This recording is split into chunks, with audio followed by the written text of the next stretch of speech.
everyone. Good evening. I'm Joanna Broussard, and I'm a member of the Friend of the Edgewater Library's communications team, and I'll be moderating the conversation this evening. Now, on to tonight's program.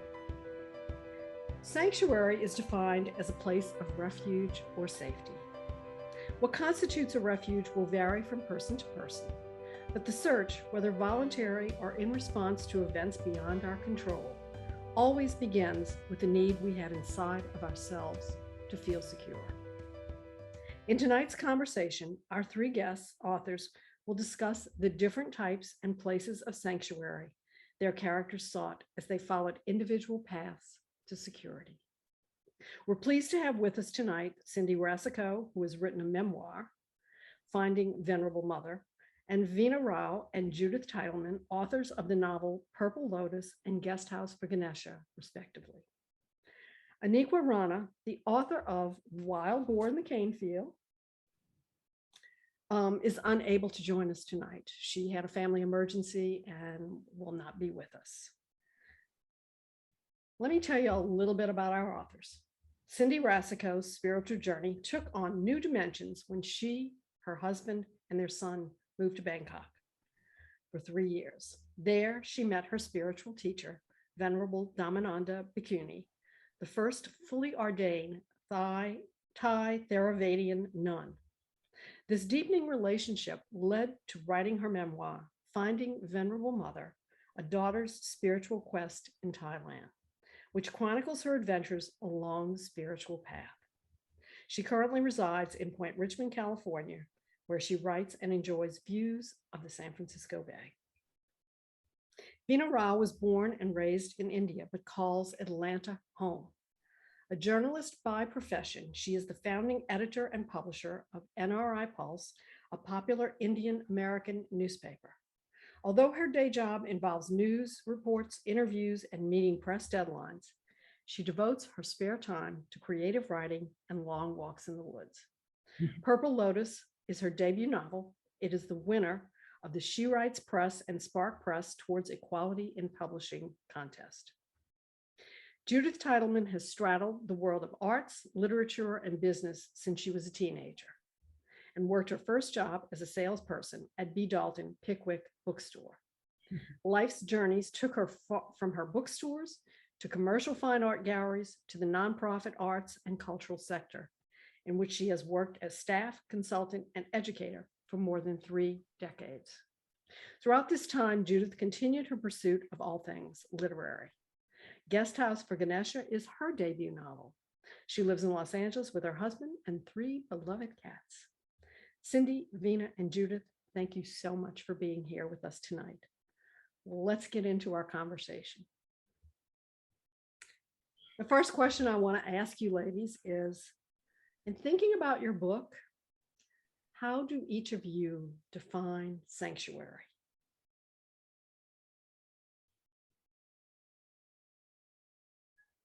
So come on, Cindy, jump in. Yeah, so my memoir details my path, my journey to finding sanctuary. And I had no idea when I moved to Thailand, 13,000 miles away with my husband and son in 2005, that I'd find sanctuary with a Thai Buddhist nun in a small all-female monastery, Sangdhamma Kalyani Temple. And, I define sanctuary as that sacred place of belonging that I call home. And home can be internal within myself or external and outside myself. And what I mean by internal is that it's that feeling, that sense of coming home to myself, my true self, where I touch the miracle of life and feel complete and whole. Now, the external sanctuary I define as belonging, that place in where for me, it's going to Thailand. When I land there at the monastery, I feel like I'm home. I have no longer yearning to be somewhere else. I feel complete. And so it's kind of a magical, it's kind of magical. It's a wonderful experience. Pina, I see you shaking your head, so come on. Yeah, well, growing up, my family moved a lot. I grew up in a small coastal city called Mangalore in southern India. But because my family moved so much, my hometown did not feel like home, and neither did any of the other places that we lived in. And I think a lot of us immigrants feel this sense of rootlessness. So I think sanctuary to me is not just a place, it's about how you feel about that place. Do you feel like you belong? Do you feel accepted and loved? Do you have security in your life? Do you have love in your life? And this is something I've explored in my novel, Purple Lotus. Tara, my protagonist, is an immigrant woman who is trapped between an abusive marriage and a patriarchal family on the other side.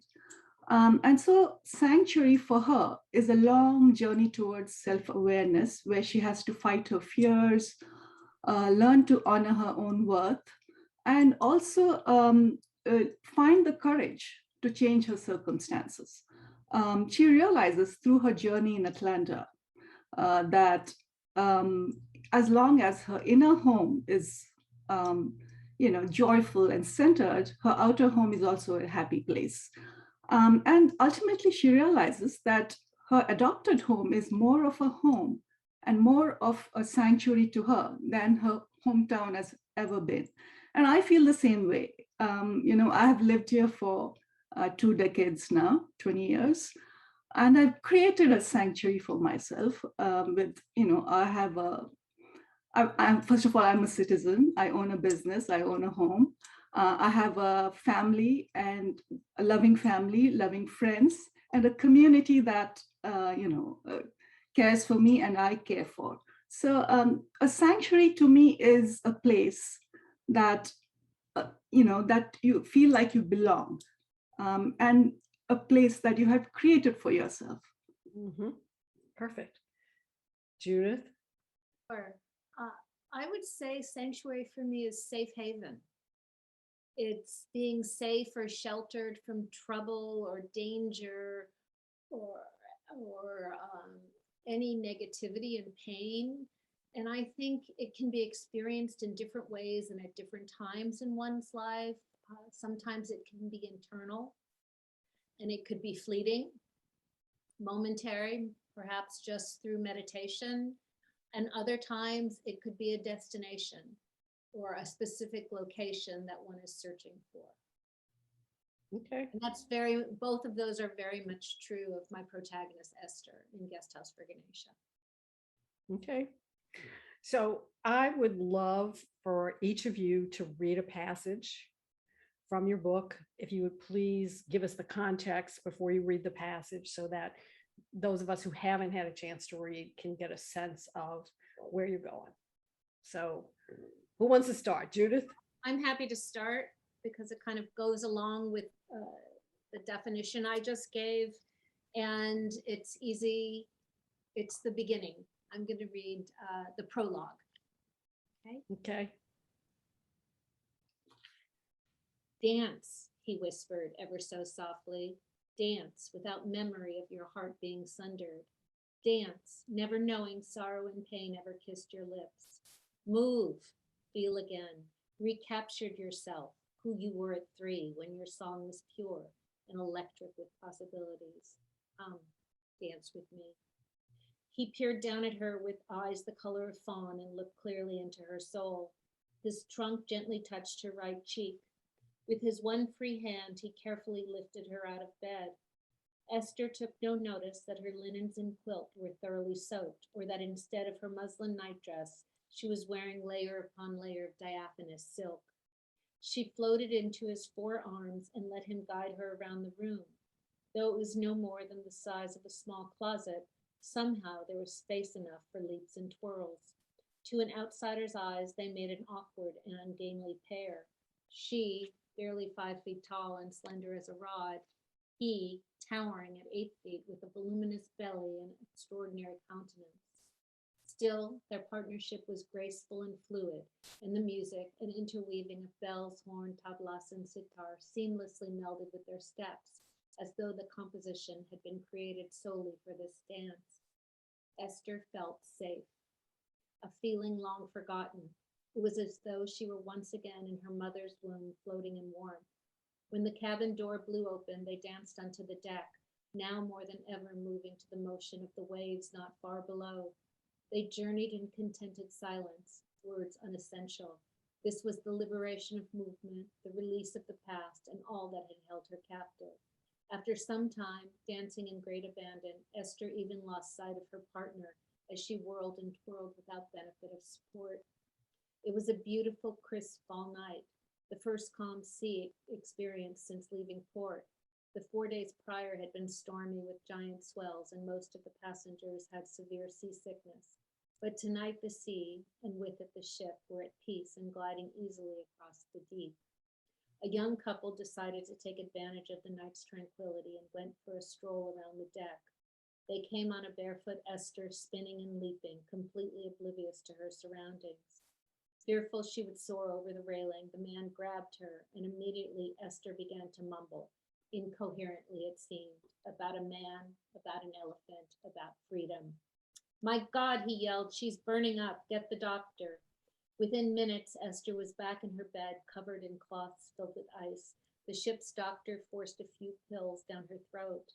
The pure bliss of the past few hours dissipated. Her teeth chattered without control, and her body shook violently. Soon her being began to relax as the drugs seeped into her bloodstream, their power taking dominance over that which had brought her to such a state of joy. A tear formed in one eye and slowly rode the curves of her face before she drifted into a deep sleep and whispered, "Tadeusz."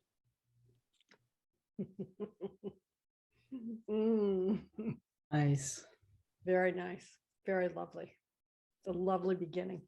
Thank you very much. I'll go next. Okay, Cindy. So when I moved to Thailand in about 15 years ago now, I found myself adrift and in a foreign culture and unprepared for the challenges I met there. So on an impulse, I signed up for a conference, and that's where I met my mentor and teacher, Venerable Dhammananda Pikani. So this excerpt happens early on in the book, chapter 2, when I visit her temple for the first time. And for this first time, I also go on alms round. Every Sunday at dawn, people stand outside their houses offering food, water, and flowers to the nuns. It's a revered tradition in Thailand. And after the food is given, the nuns say a blessing. What an odd sight we make, I thought. 3 nuns, 3 Thai women, 2 Farang, foreigners, coiling like a long snake down a side street. I felt vulnerable, as if I were missing an essential part of my clothing, a skirt you can see through without a slip. The houses beside the road were wooden shacks stacked one against the other and open to the street with a sunshade overhead. Garbage was strewn alongside the road. There was a sour smell of decay in the air. Clearly, these people were poor. How could they afford to donate food, I wondered.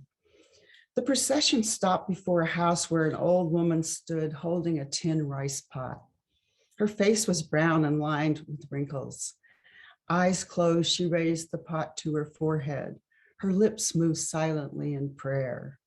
She picked up a cone of white lotus blossoms, carefully wrapped in broad green banana leaves, and placed them on the lid of Dhammananda's alms bowl.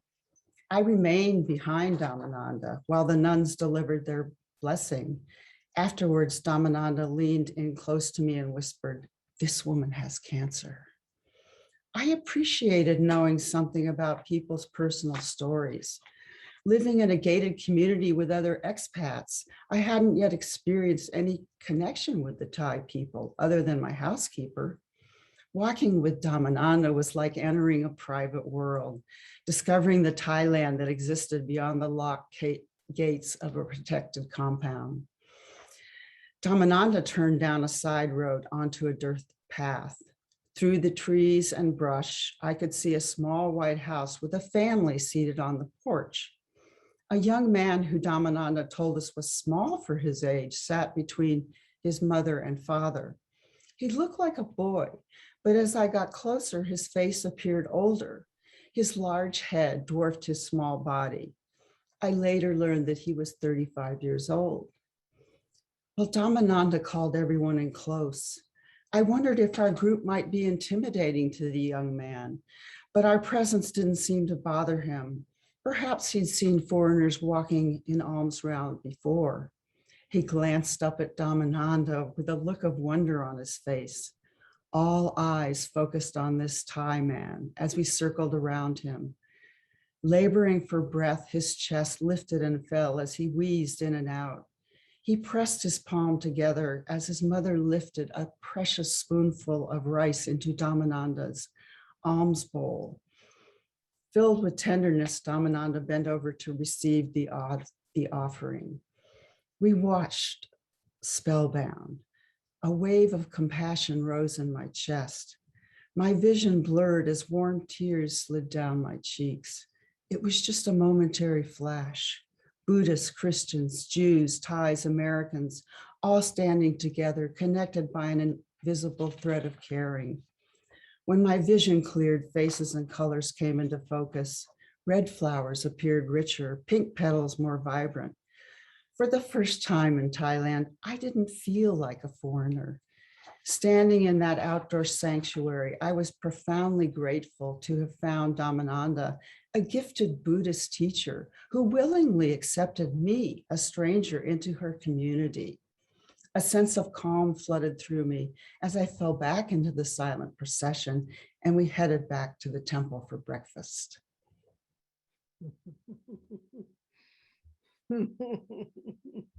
Veena, let's hear from you. Thank you. So I'll be reading an excerpt where my protagonist, Tara's husband, forces her out of their apartment after a beating. I'm going to skip the graphic part, but this passage is important because this is in several ways the beginning of her journey towards sanctuary. A thick silence followed. "You know what?" he said after a while, raising his head. "I think you better leave. I don't think I could bear the sight of you anymore. I'm sorry I married you. I'm sorry I was kind enough to give you a refuge all these years." He strode to the front door with purpose, walking past Tara, who lay in a heap on the floor, and opened the door with a jerk. "Leave. Sanjay, please, I have nowhere to go. I said out, woman. If you stay, there's no telling when I might be tempted to kill you." Tara picked herself from the floor. She walked up to the door slowly, hoping he'd mellow, change his mind. He didn't. "Take your purse with you," he said. Tara walked to her closet, found her bag, and walked to the front door again. For a second, she had contemplated locking herself in the bedroom, but she didn't trust her instincts. Her mind was too frozen to execute a plan. She pleaded again. This time, he grabbed her sore arm and pushed her out the door. She shuddered when he slammed it shut in her face. She sat on the top step of the stairwell for a long time, hoping Sanjay would open the door, but knowing she'd be too afraid to go back in there if he did. She tried to focus on what to do next. She rummaged through her purse and luckily found her cell phone, which still had three bars. She tried calling her friend Alona at work, but got her voicemail. She contemplated calling her brother Vijay in California, but decided against it. Finally, it was time for the yellow and black school buses to drop off the elementary school kids back home.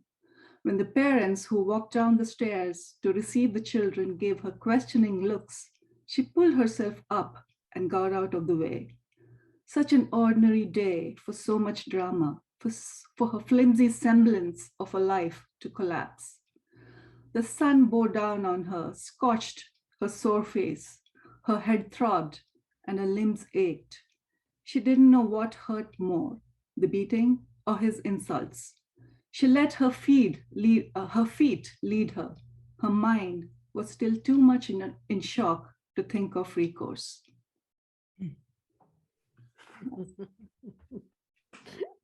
Ladies, thank you. tell me something about your main characters. First of all, do they know it? Did you set out first to write a book about sanctuary? Did you think that's what you were writing about when you began to tell your story? Go ahead, Veena. Yeah. Yeah. When I set out to write Purple Lotus, I had no story in mind. So I sat in front of a blank page, and the first thing, 2 words I typed was the title, Purple Lotus. The lotus is such a beautiful symbol of rising above one's circumstances. It grows in murky, dirty waters, but it grows unblemished and so beautiful and pure, and rises toward the sun. So I guess I knew what the trajectory of the story would be. I also knew, because I'm a journalist by day, I also knew that I wanted to create, write about social issues and create awareness on social issues like abuse, which is very common, not only in any community. I think domestic abuse transcends race or time or culture. Yes, so and also patriarchy. That's one of the major themes of my book. So I guess I knew what the trajectory of Tara's story would be, but I had no story. And Tara's story developed as I wrote, as I taught myself to write. Mm-hmm. Cindy. Go. Yeah, I would say I didn't know what I was writing. I knew I was writing about my journey because it's a memoir, and I wanted to describe my experience going from a Northern California housewife to becoming ordained as a Thai Buddhist nun. And there was a trajectory in there.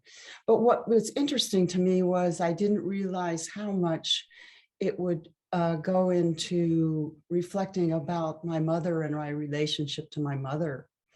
So there was a lot of coming of age in my story, which is interesting. I usually think of coming of age as maybe a young person, but I was middle-aged when I came into myself. I've always felt like I'm a slow learner in some ways.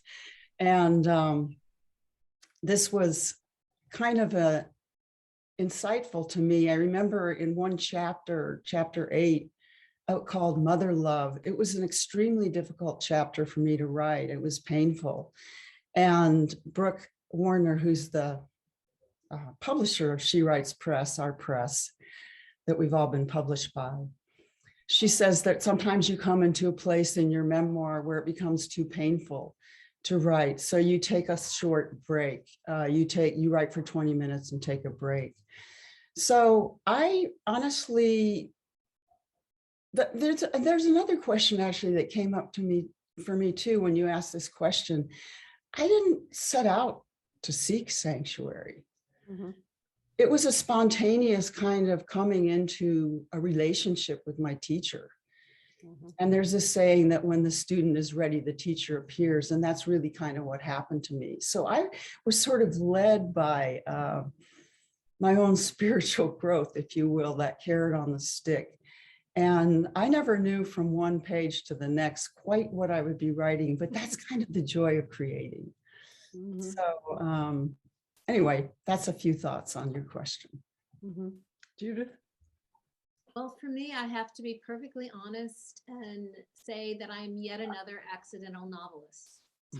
I never intended to write creative fiction. I've always been a writer. I have a multitude of articles published in my nonprofit sector profession and on arts management and the business of being an artist and such, but I had no intention of writing creatively.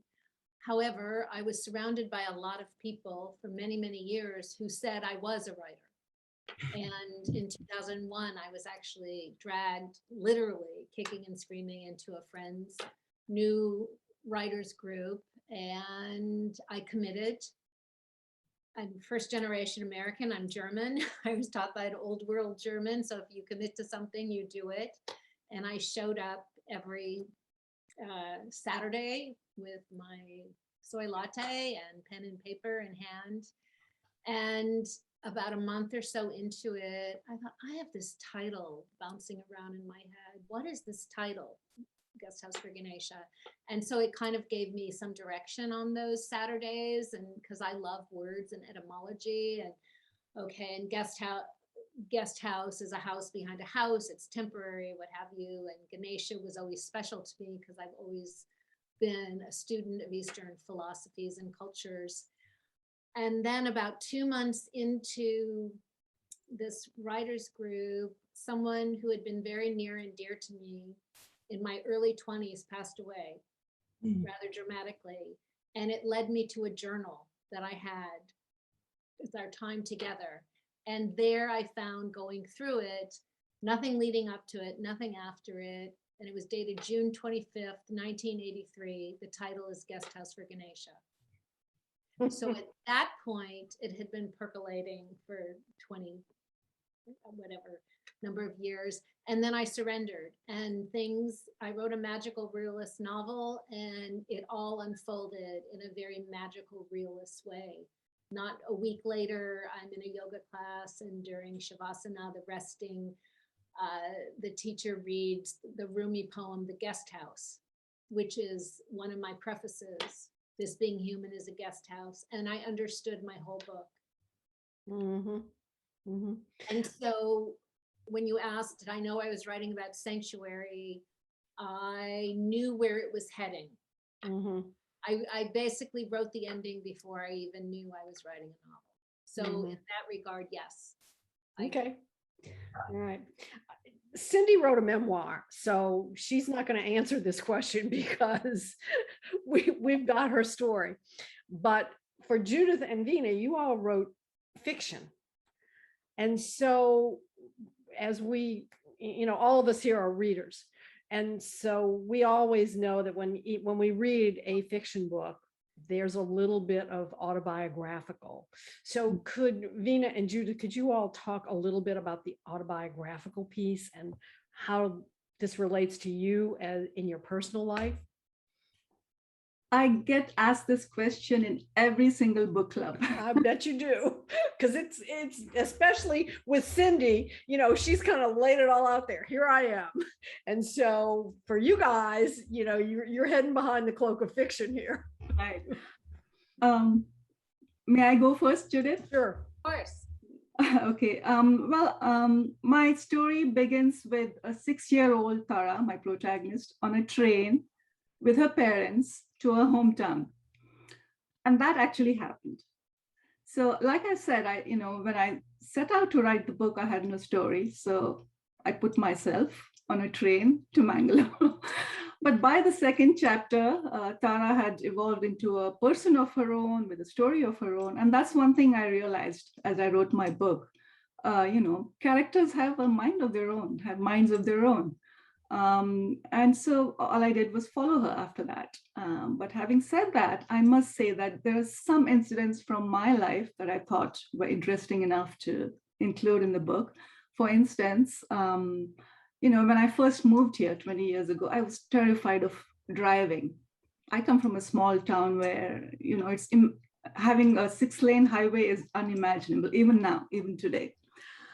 So I was terrified, and it took me 5 years to even attempt to go to a driving school, get a license. And then it took me 7 attempts to get a license. So 6 times I failed the driving test. At the 7th time I passed. So, and then when I finally got the license, a friend took me to a pawn shop.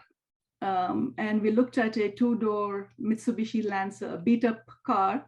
And I bought it home for $650. And my beat up car helped me hone my driving skills in the back roads of Atlanta. And I thought this is a great story to include in the book because it's such a beautiful metaphor for a new immigrant's life of starting afresh and struggling, failing, and ultimately overcoming odds to survive. So that was included in the book. And some of the, I must say, some of the characters in the book, like the uncle, one of Tara's uncle, and the two American strangers who help, they're all based on on real life people. But other than that, it's fiction. The story itself is fiction, but probably the Tara's her conflicts and her struggles, they are my own. Judith? So I'm the child of immigrants. I'm first generation, and I have Holocaust survivors on my mother's side. And while I don't consider I wrote a Holocaust novel, a good portion of the book takes place in Europe during World War II and the Holocaust. And Esther, my protagonist, who's a master tailor and furrier, while it's in no way a memoir or an autobiography or biography, is definitely sparked by my maternal grandmother named Esther, who was a master tailor furrier. And she's a challenging character, as you got to know. She's not loved by every reader. But she was who she was, and that was very much in the spirit of my maternal grandmother, Esther. And the true spark for this story, yes, the title was there and somehow it all came together, but the spark for this story happened at my maternal grandmother's funeral, where at the funeral everybody's really nice and said, oh, wasn't she an incredible tailor, furrier, etc. She made amazing chicken soup, etc. But then at the family lunch afterwards, one of my cousins said, oh, let's really talk about grandma. And we started to talk about her mean, nasty, very difficult personality. And my Tante Tanka, my great aunt, who was my grandmother's youngest sister, had come from Berlin, where my family is now. The majority of my family is. And she said, you know why, don't you? And well, we all said the war, she lost her family, she was separated from her children, et cetera, et cetera. We had just all assumed that because no one had ever told us any of their stories during the war. And she said no. When she was 17 years old, she was standing under the wedding chuppah, the wedding canopy in their village, waiting for her beloved to come and get married, and he never showed up. He had run off with the richest girl in their village. And from that point forward, she became stone. And no one and nothing will ever hurt me again. And that's what carried her through. And it also made her a survivor, whereas 90% of her family did not survive. She did. And it was at that lunch I thought, now that'll make an interesting story. Never, ever, ever imagining that I would write that story. Very interesting. Really, very interesting stuff. We talked a little bit earlier about sanctuary as location. And we've talked a little bit now about the emotional side of sanctuary. Where else do your characters are all, in your case, Cindy, it's you, but your characters are all very resilient and very laser focused. Talk a little bit about how sanctuary sort of drives that piece of their personality.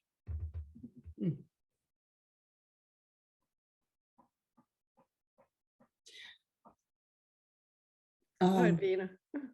No, I think Cindy wants to go first. I'm sorry. No, that's okay. Well, I think that I'm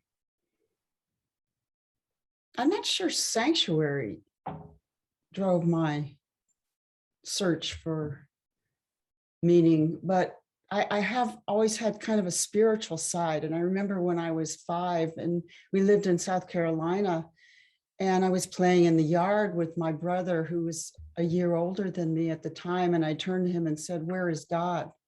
And he said, "Everywhere." And I started to look around. And meanwhile, I continued to look for the rest of my life. Perhaps you could say God or the higher being, that sacred place is sanctuary, but I think it's actually broader than that. I think it's a whole spiritual quest. And I love what you said about all our characters are, I'm not sure if you said resilient or persistent or something like that. Yeah, resilient. Because there was points where I had to really, it takes, one must take risks to change and grow. And in order to do that, one must have courage. And in order to have courage, I found in my life, I also need to have faith. And that faith is that kind of guiding light to me, that seeking and receiving and pursuing has always been there. I think that's my response to your question. Vina? And I agree with Cindy. I think resilience does play a role does play into sanctuary. And I think resilience is simply the will to change your circumstances, to transform yourself, and have the will to create a sanctuary for yourself. Just as a caterpillar transforms into a butterfly, we all transform through life, but none of us are flawless, and our life's experiences can bend us or break us. So resilience does not necessarily mean that you go through life without breaking or bending. I think it simply means, at least from Tara's perspective, it means that you go through life with the belief that the life of your choice is within your control. That's all. And I think to Tara, that is resilience. And that guides her or gives her the courage to change her circumstances in order to create her sanctuary. Judith, thoughts? And for Esther too, I don't think she was particularly seeking sanctuary per se. She needed to be safe. She needed to be protected. She needed to never be hurt again. That was one part of it. And the other part of it was early on in the book, she has an encounter with the Hindu god Ganesha. And something happens. There's a spark. And she knows she has to follow him ultimately. She doesn't understand it at all. But there is something within her from that moment that she encounters him that was her future path. Okay. And he says it too. Yeah, particularly in Esther is very determined and resilient, as is Tara. They are both in very dangerous situations, and it takes a great deal of courage to stay laser focused and to continue to walk the paths that each of them walk in order to find that safety and that security. There's some definitive ways that each of the characters find security or find sanctuary. Are there other characters within the book or within the story that you all think are also seeking sanctuary? And if so, what does their sanctuary look like in comparison to your heroine? I can go first. Okay, Vina. I think every secondary character in my book is also seeking sanctuary in some way.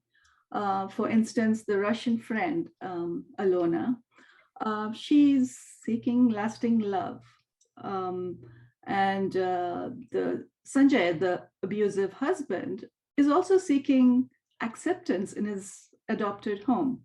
Of course, he does it the wrong way. He does it by becoming Americanized, Americanized, which is okay. But he does that by, completely rejecting his own culture and looking at his wife with contempt, because I think that's the contempt he feels for himself. And so, and then he falls in love with this all-American beauty. And when she leaves him, he's devastated. And he takes out all his frustration and anger and sorrow on his wife. And that's when the abuse starts. And Cyrus, who is the third character, is also seeking sanctuary in a happy family life. His mother has left him when he was a baby, and he's never known her. And so I think he is looking for a happy family life, and he sees that in Tara. And Tara's mother is also seeking sanctuary in peace. And she does that by, and she thinks peace can be attained by keeping the peace, by just, conforming, by always conforming to what's expected of you, by obeying the rules, and by just making peace with what destiny offers you. And that's her way of finding peace or sanctuary, which doesn't last very long, of course. Mm-hmm. That attitude, yes. Right, it doesn't. Such an Jude. interesting question. I think for my novel, one, Ganesha is all about helping everyone find their own sanctuary, whatever that means to them.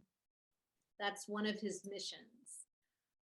But who comes to mind when you ask that question also is the man that Esther does marry, Abraham, who is the father of her children, and he just wants a happy life. And he doesn't want to acknowledge anything that's going on around him in the world, what's happening to the Jews in Germany. He just wants to have his job as a cobbler and take care of his children and have a happy life. So that would be his form of sanctuary if history hadn't intervened. Mm-hmm. Mm-hmm. Cindy, who else in your book is looking for sanctuary? Well, What does that there's look like? No question in my mind, it's Venerable Dhammananda. She, being the first fully ordained Theravada nun in Thailand, for example, the time she ordained, there were approximately 300,000 male monks and no female monks. So she was the first person. She led the what she calls the fourfold path of Buddhism, to reinsert the ordained nun, ordained person within the construct, the folds of Buddhism. So I think that her search is quite impressive because it's a spiritual search, but it's also a profound inner quest, I think, to, as an activist and a change maker in society, to provide progress, almost spiritual progress for women in the ordained context. So within the course, she finds sanctuary within Buddhism and the Buddha. If you ask her, what was it hard, which it was when she was ordained, she got harassed by the press and a lot of difficult times those first 2 years. She found faith in the Buddha, so and the Dharma. So I think that's what I'll say about finding sanctuary. She definitely, it's been her life work. Mm-hmm. I think one of the interesting things between Cindy's book and Judith's book is that in both cases, in Cindy's case, Dhammananda leaves her family behind completely in order to do this. And in the case of Esther, she, in order to save herself, she abandons her family to some extent. How does that play in to the whole idea of sanctuary? And what is that? How does that affect the way, in Judith's case, that character developed, continued to develop? And in your case, Cindy, seeing that, what what did that tell you about sanctuary? I'll go first if that's okay, Judith. I feel that in this case, sanctuary is that exquisite and powerful place of the female voice, of finding oneself and finding one's truth. And in the case of Venerable Dhammananda, pursuing her truth and her life's work meant she had to leave her family. And it wasn't an easy thing for her 3 sons, who I've met and interviewed in Thailand. They kind of lost their mother in the simple sense of, like, a female monk woman can't hug a male person, a man. I don't know why that came out, male person. Anyway, so the quest for sanctuary within womanhood, I think, is also a quest for finding oneself, one's authentic self. And I think that's what I was trying to say about internal sanctuary. And I think Vina's character, Tara, is also a really good example of that. That there is something, in order to seek and grow, something has to be left behind. And that I could go further into it, but I think that's enough. Yeah. Okay. Joanna, actually, I have to take issue with you saying Esther abandoned her children and family. Yeah, it's not abandoned. I'm going to leave it to you to describe what it actually is. It's not abandoned.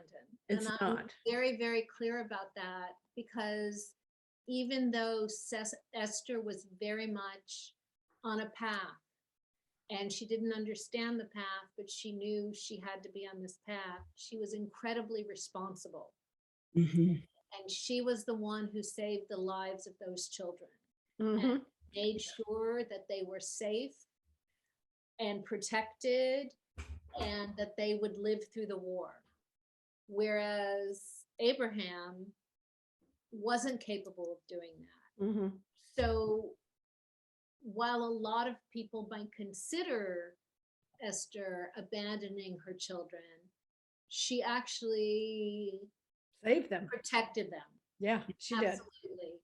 And in terms of, she knew there was some place she had to be. She had this draw to India. She had a draw to Ganesha, but she didn't understand, but she felt at her core. And for me, I think that type of understanding is a form of sanctuary, because it's directing you. I mean, I think that's the case for Cindy. I think that's the case for Venus Terra. There is something deep within that you may not understand, but you know you have to continue to pursue it. The other key thing here in Venus' case, your Terra leaves India to come to Atlanta, but it is not the choice is not the same type of choice that Dhammananda made or that Esther made. She is married in a traditional arranged Indian marriage, and finally one day her husband says, "Hey, come on, come to America." And so that changes. I think that it's a little bit different in how that choice gets made for her to leave her family behind. Yes. Yeah. At that point, she has very little control over her life. Other people deciding things for her. First, it's her family, and then it's her husband, until she realizes that, she is a person of her own. Until she, in the first part of the book, we see Tara as being this very vulnerable, fearful person with a very weak sense of self. She has very little self-esteem, and that's because of the way she grew up.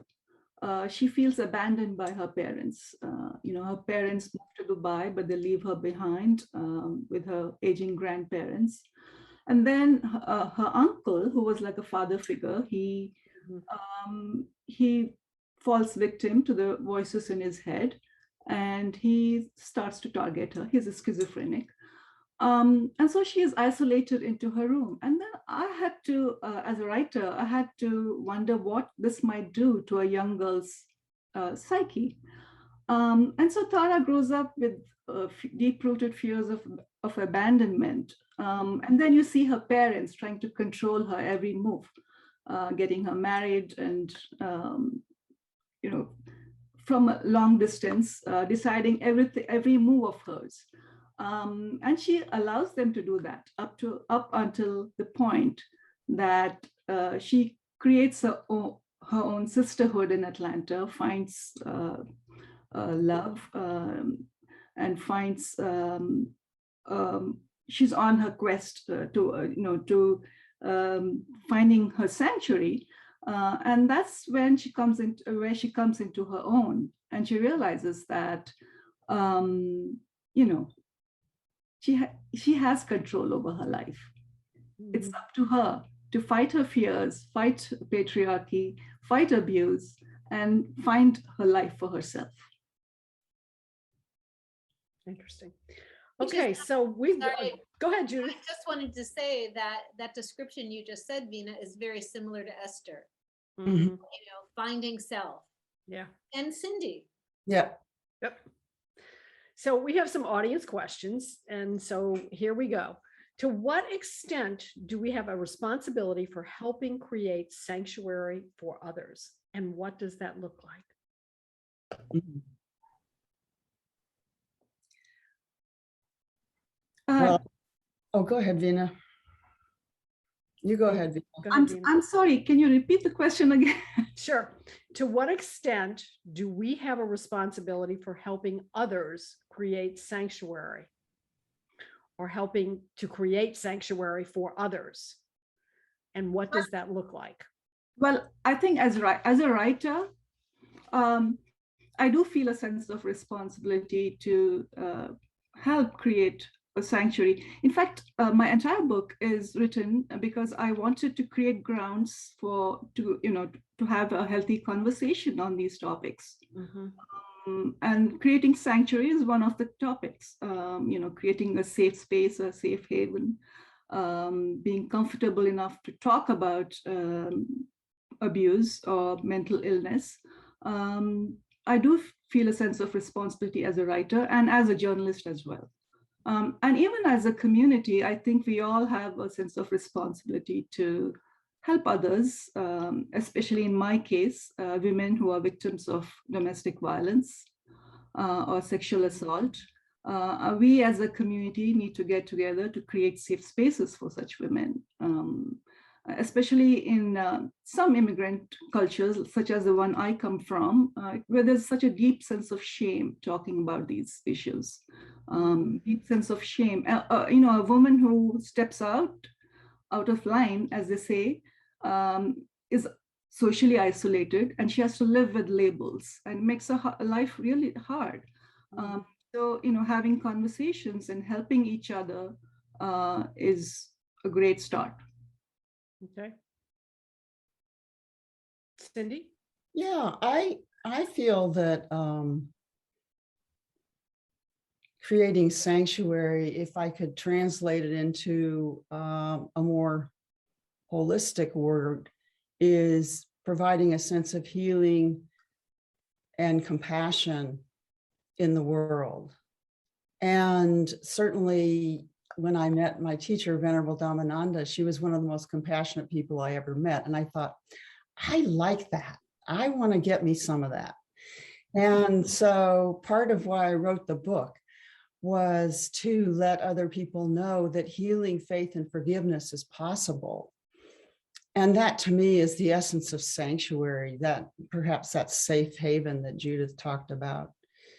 That was a great question. It is Thank a great you for question. that question.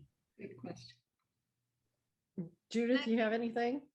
Yeah, I would echo what both of those responses, though also add, one person's sanctuary is not necessarily another person's sanctuary.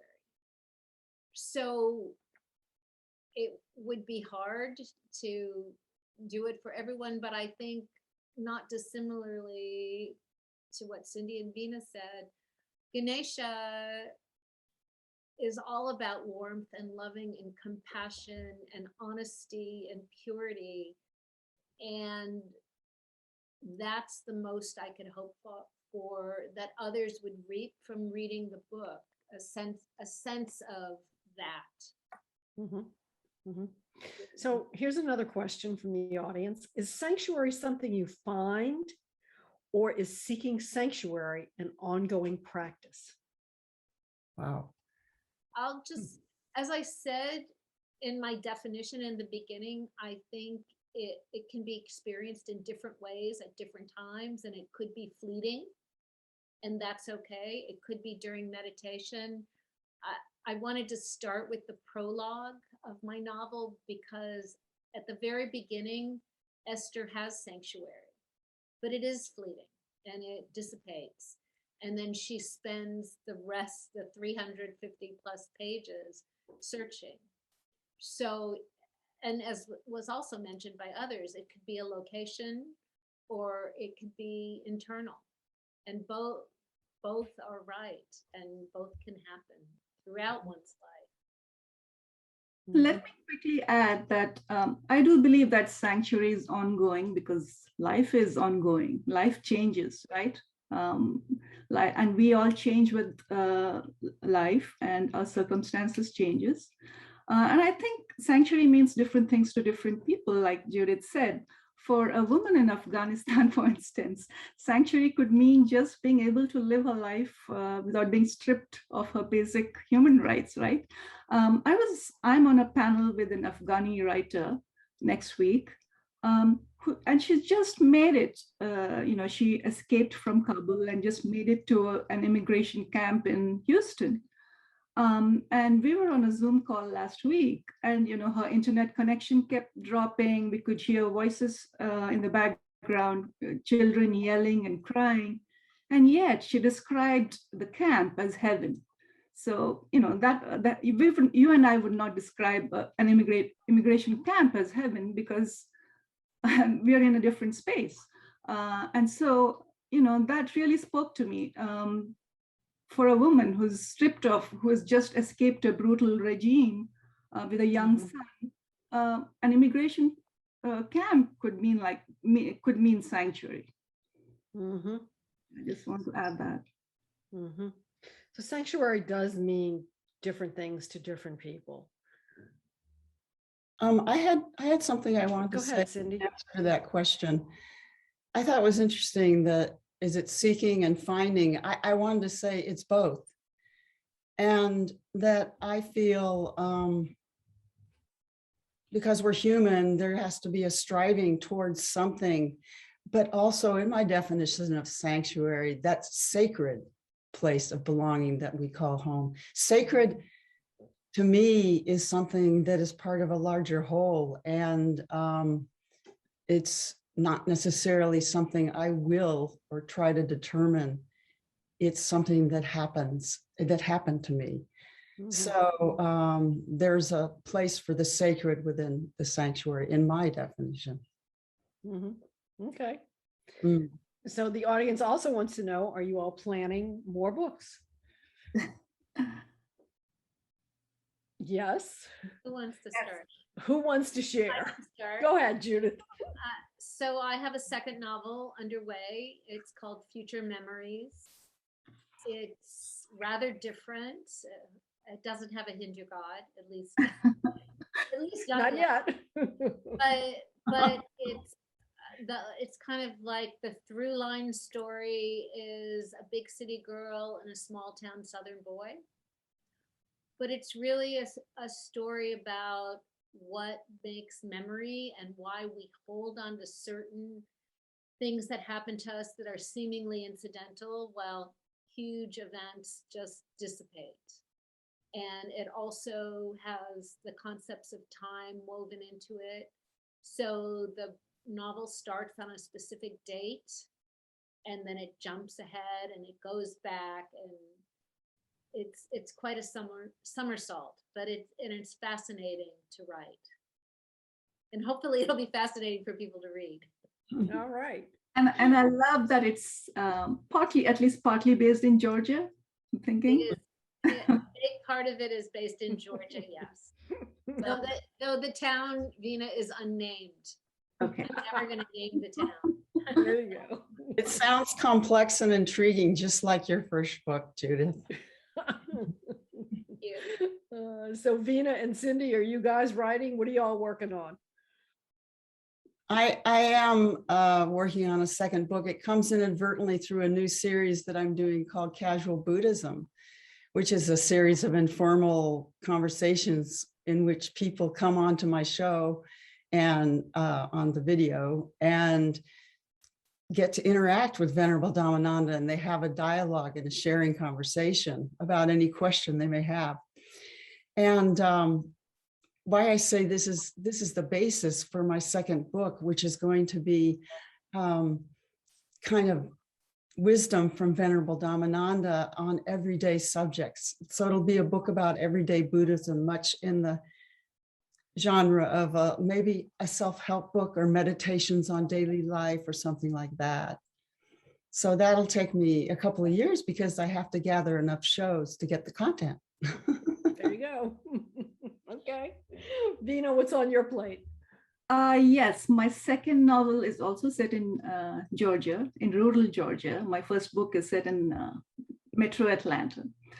And once again, it has a protagonist who's an immigrant from India, but it has secondary characters who are Georgia natives. And while Purple Lotus talked about abuse and patriarchy, this one tackles social themes like casual racism and rising nationalism, both here as well as in India. Well, that's all I have for now. All right. It'll probably be a Ladies. couple of years before it's out. Ladies, I want to thank you all for a fun evening. Some interesting thoughts about your books. We've put in the chat links to websites, links to bookshop.org and different places you can buy it. The Chicago Public Library will have the books in there available through them very shortly. So we're going to say goodnight. We're going to say thank you. I want to remind our viewers, if you all want to stay and chat with the authors, we're going to unmute you here in a few minutes. We'd also, again, tonight's books are available through major online retailers and also through bookshop.org for those of you who prefer to source your book from independent booksellers. And again, you can stop by your favorite bookstore. Chicago Public Library is going to have them. Many thanks again to all three of you guys, to our guests for sharing your art with us tonight, giving us a little preview of what's coming from you in the future. And thanks to all the people who were here tonight to enjoy this with us. Thank you. Thank you, Joanna. Thank you. All right.